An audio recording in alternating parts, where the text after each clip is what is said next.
Maître, dans la loi, quel est le plus grand commandement? C'est la question qu'un pharisien, un docteur de la loi, pose à notre Seigneur Jésus-Christ dans l'évangile d'aujourd'hui.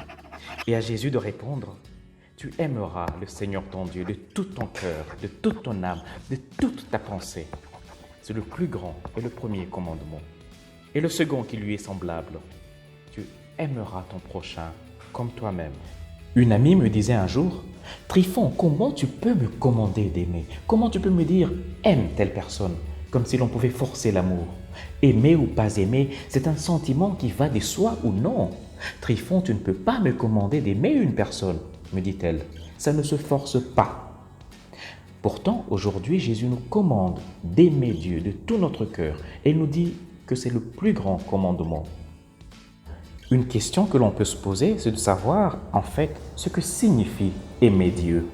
Malheureusement, nous vivons à une époque où le mot amour a été réduit chez beaucoup à un simple sentiment. Aimer quelqu'un est souvent confondu avec se sentir bien lorsqu'on pense à cette personne. Alors que le fait de se sentir bien quand on pense à la personne ne signifie pas nécessairement l'aimer au sens biblique. Dans la Bible, l'amour est intimement lié à faire, à l'action. Aimer Dieu renvoie à faire ce que Dieu veut, c'est-à-dire ses commandements, sa volonté. Jésus l'a dit clairement lorsqu'il dit « Si vous m'aimez, gardez mes commandements ». Et il ajoute « Celui qui a mes commandements et qui les garde, c'est celui-là qui m'aime. Et celui qui m'aime sera aimé de mon Père. Je l'aimerai et je me ferai connaître à lui. Celui qui ne m'aime pas ne garde point mes paroles. » Ainsi donc, aimer Dieu, qui est le plus grand commandement, ne signifie pas que je me sens bien en étant assis sur le banc d'une église chaque dimanche matin. Non. Ce que ça veut plutôt dire, c'est que j'essaye de faire ce qui plaît à Dieu. Comme qui dirait, ce qui rend Dieu heureux. Saint Jean écrivait, si quelqu'un dit « j'aime Dieu » et qu'il haït son frère qu'il voit, comment peut-il aimer Dieu qu'il ne voit pas? Et nous avons de lui ce commandement, que celui qui aime Dieu aime aussi son frère. Jésus le dit en donnant le second commandement, qui avec le premier constitue le résumé de toutes les saintes écritures. Aimer son prochain. Et il ajoute, comme soi-même. Donc, ce que tu veux qu'on te fasse, puisque l'amour selon Jésus consiste plus à faire qu'à un simple sentir, fais-le aussi pour l'autre. Et si tu ne sais pas le faire, souhaite-le tout au moins à l'autre.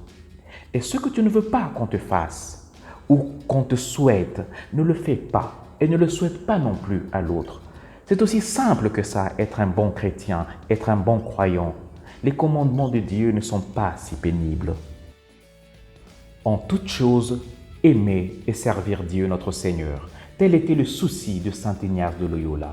L'amour dans les actes plus que dans les paroles, disait-il. Avec les mots de saint Ignace de Loyola, prions pour que le Seigneur nous fasse parvenir à cet amour-là.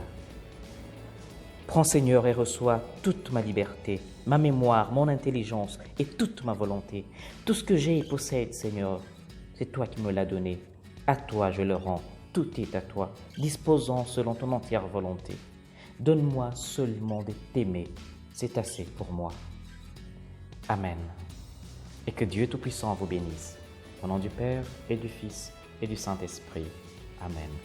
Bon dimanche chez vous.